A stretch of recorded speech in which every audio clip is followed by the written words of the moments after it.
Hey, Deserving listeners, time to continue watching this interview with Andrew Tate, as many of you have been asking me to watch. My name is Dr. Kirk Honda. I'm a therapist and a professor.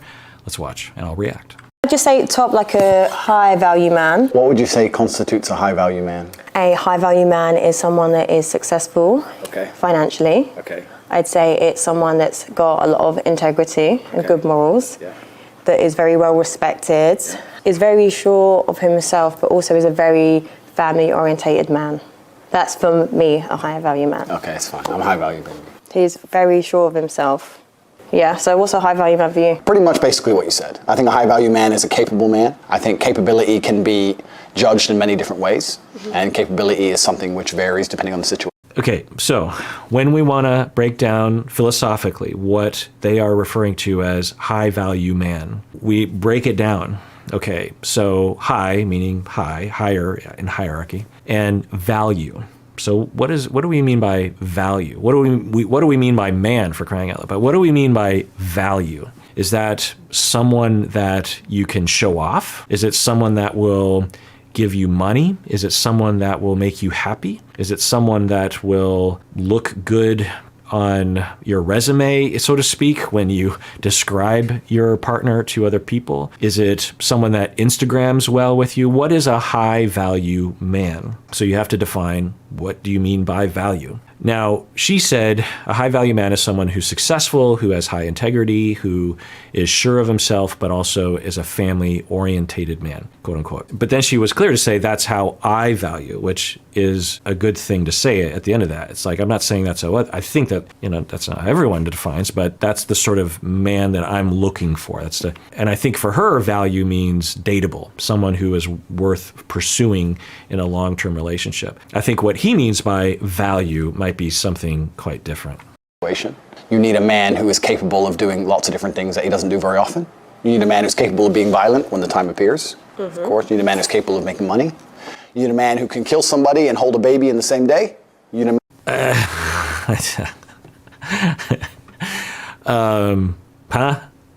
you need a man who is capable of violence. Why does anyone need to be violent?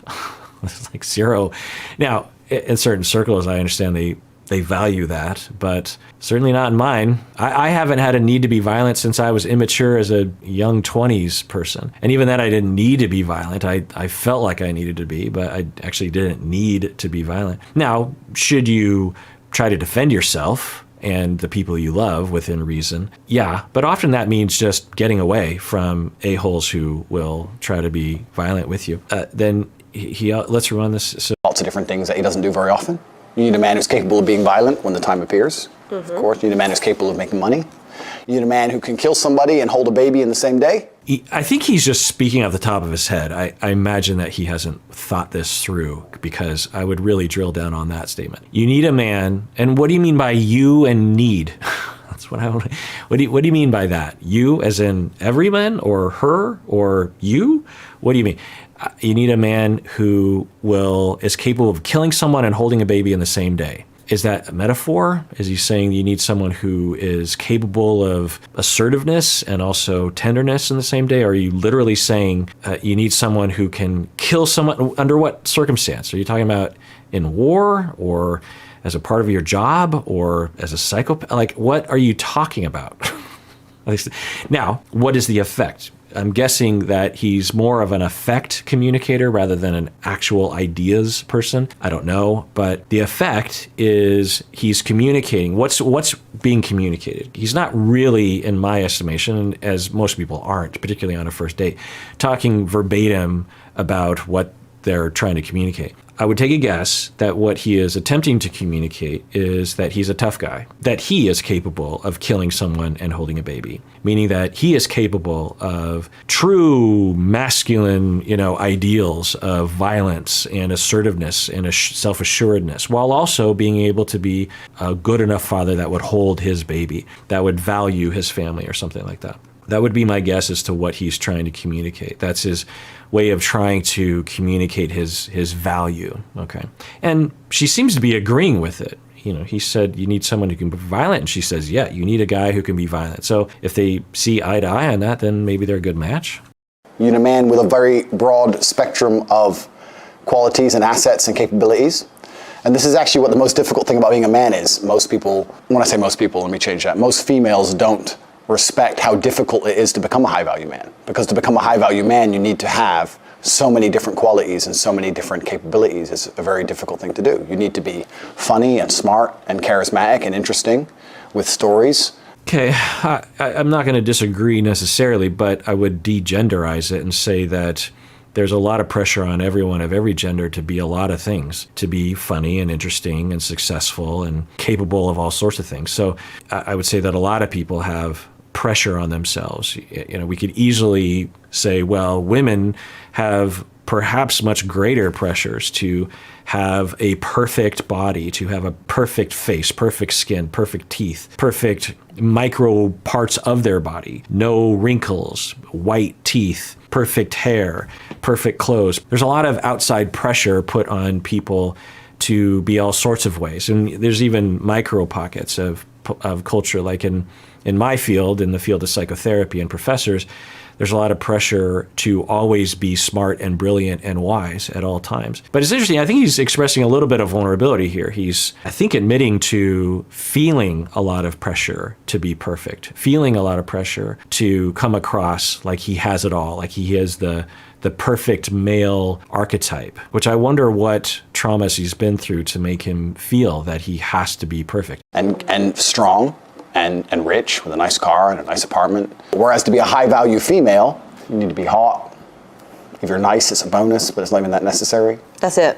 If you're Right, so he says all the pressure on men, and then he says to be a high-value female, all you got to do is be hot, which is pretty ignorant of reality and the data. We've studied sexism in our Western society, particularly in the United States, for decades. And the pressure is tremendous. Now, to him, he might not know the pressure because he has the privilege of being a man and doesn't have to know what it's like to be a woman and to have that pressure. It could look that way from the outside. And the more he talks, the more I think he's in the Manosphere echo chamber, which is rife with this kind of attitude, this attitude that women, all they do is just wake up in the morning and they have all the power in the world, especially hot women. They can do whatever they want. They can get whatever job they want. They can get whatever date they want. They can get drinks at bars paid for them.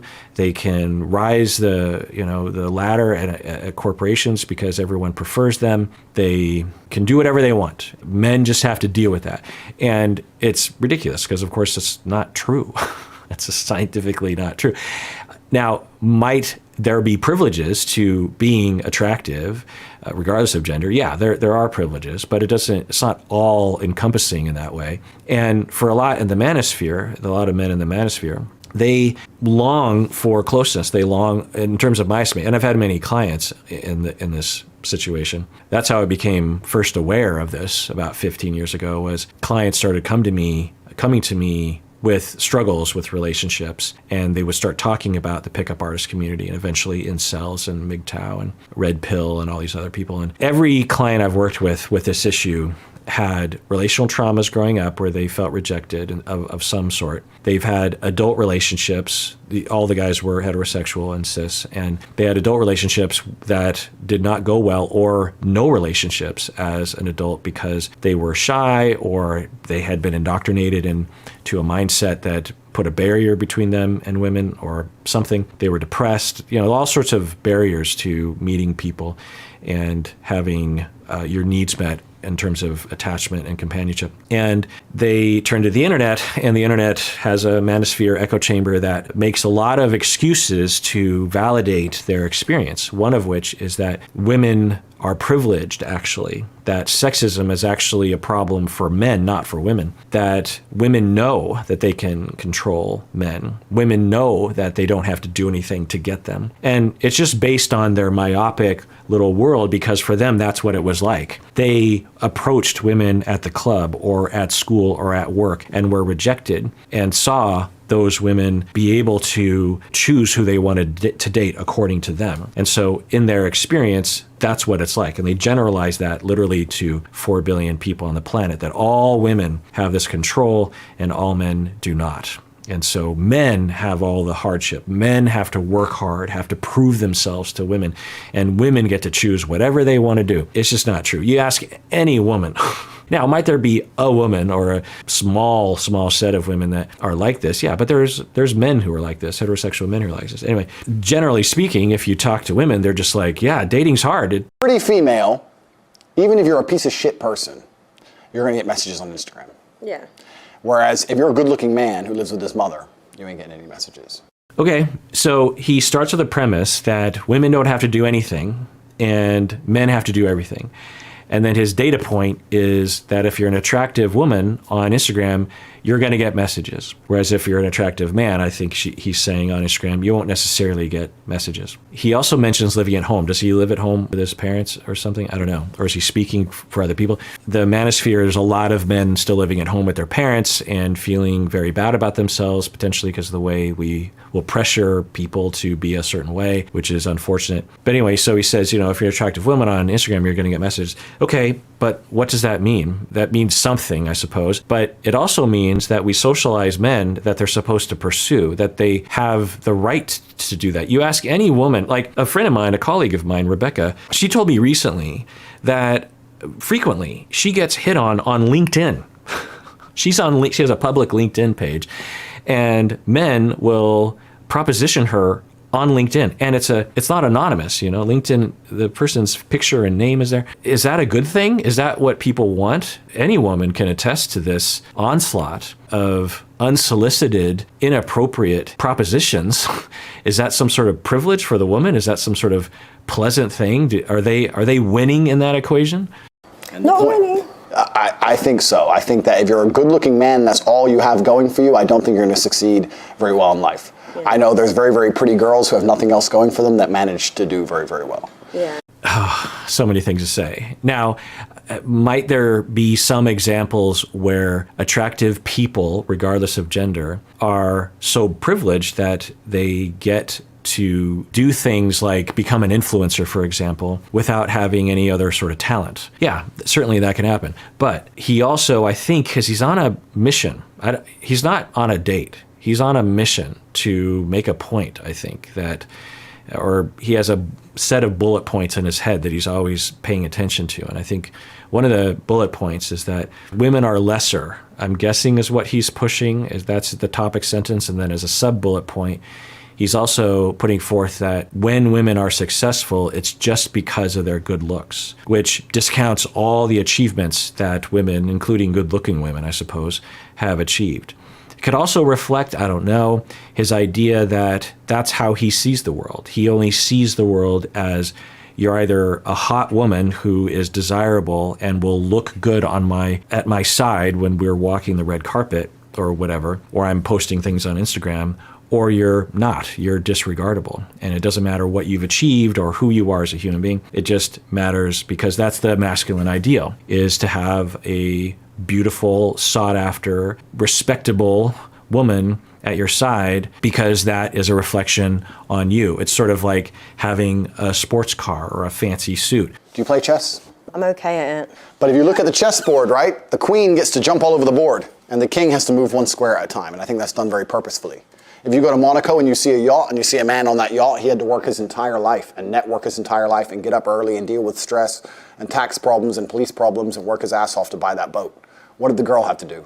The girl who's on that boat, the 19-year-old Ukrainian.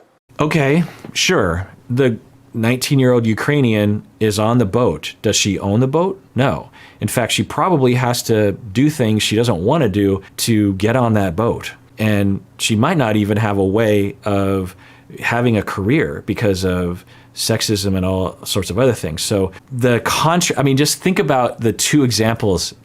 He just snatches two different human beings from the planet and says these represent men and women. The guy who works his butt off to buy a boat. Okay, yeah, those people exist. And then the 19-year-old beautiful Ukrainian who just walks on the boat because she's good looking. Okay, yeah, both of those people have a story, I suppose. God knows what's going on for those individuals. But what about all the women who work hard to buy boats? Plenty of women do that, or work hard to buy whatever they do buy.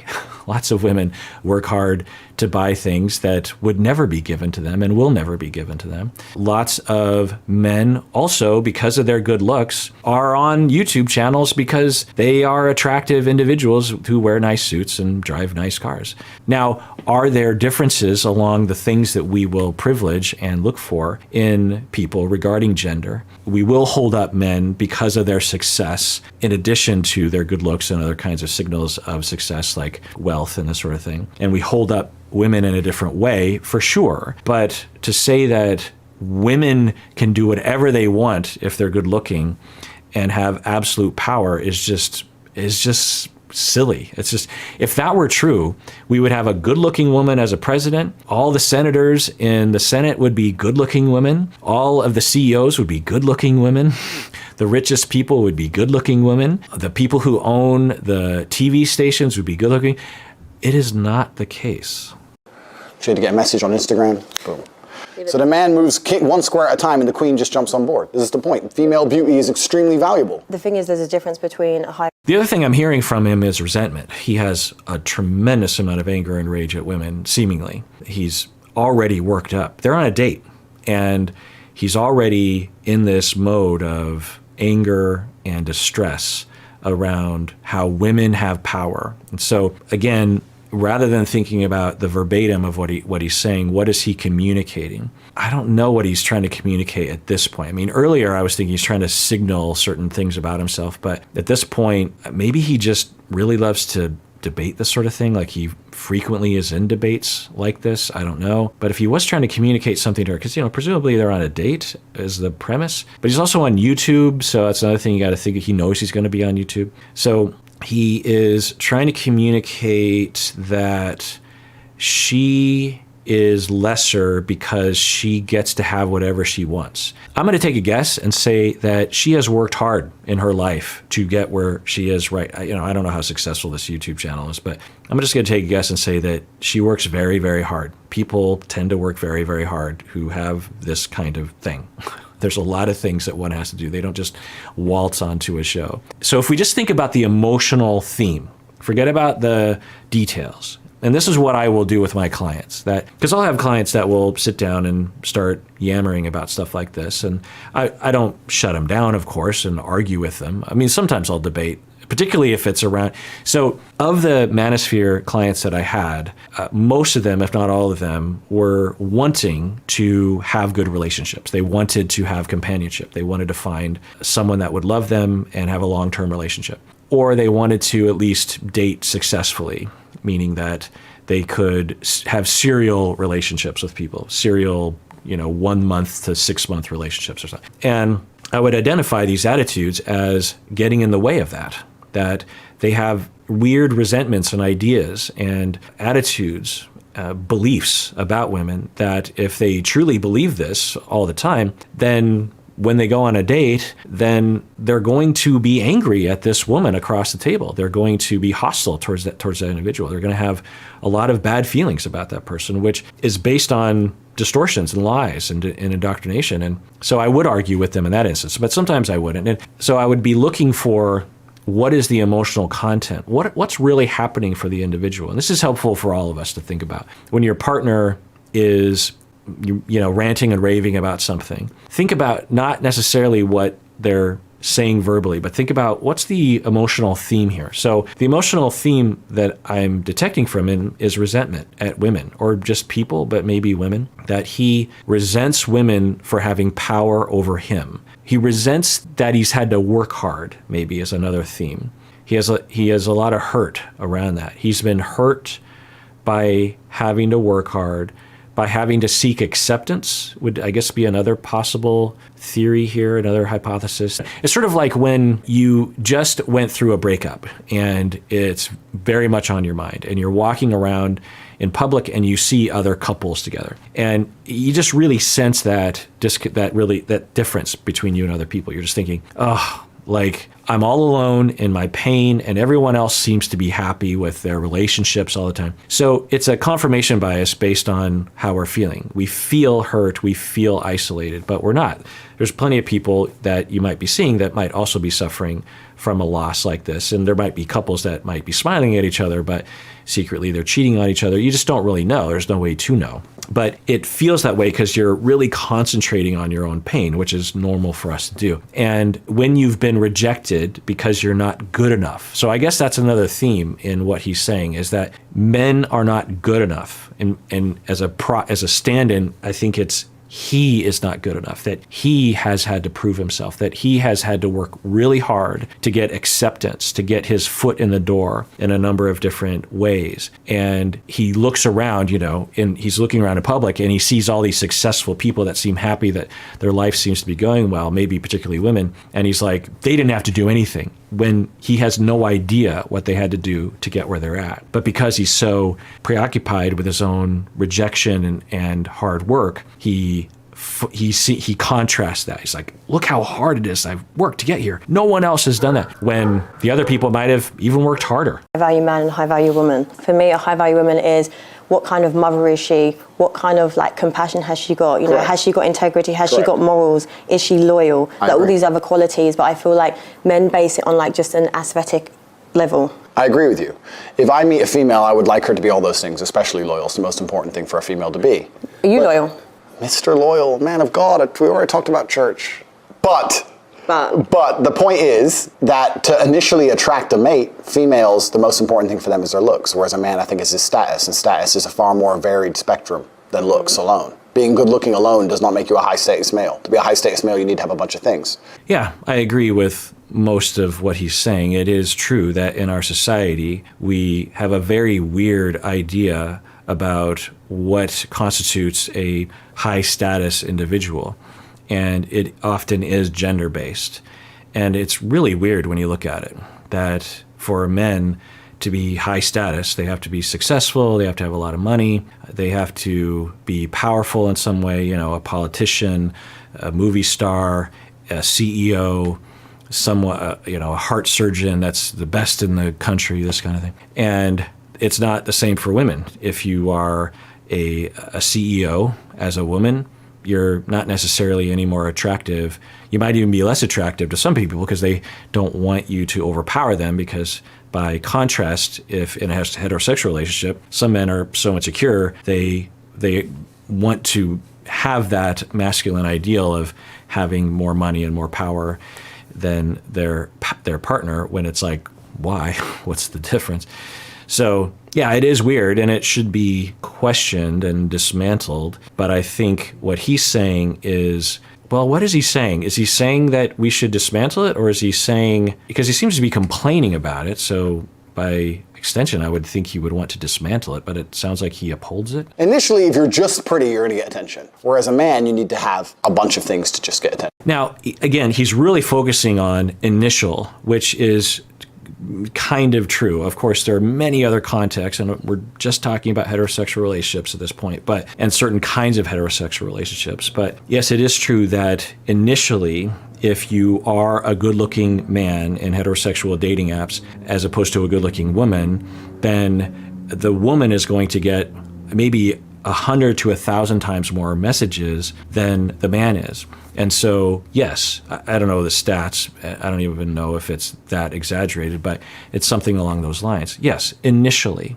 But if we were to tally all the advantages and disadvantages, all the privileges and lack thereof when it comes to gender, scientifically, women have it much harder in life. Yes, if they're a good-looking woman, they are going to possess privilege on a dating app in terms of getting people to hit on them, so to speak. But when you talk to women who experience this, they won't necessarily say that this is wonderful for them. Because for some women, they're like, it makes me feel like I'm a piece of meat. The messages, many of them are not very pleasant. In fact, some of them are flat out scary. I don't know how to differentiate between all these different people.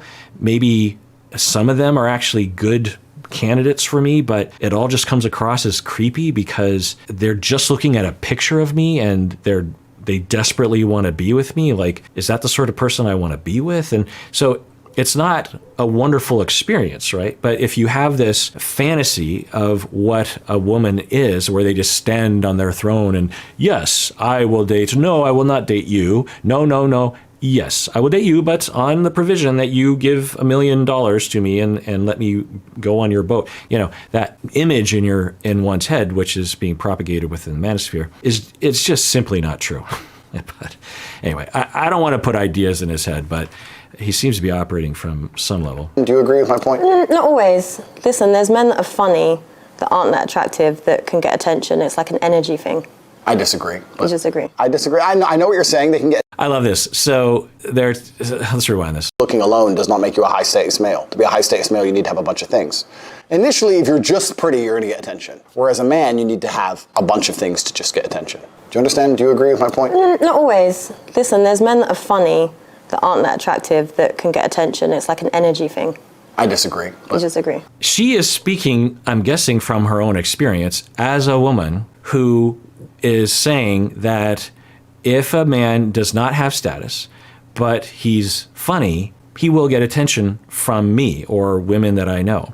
And then he just says, I disagree. I disagree.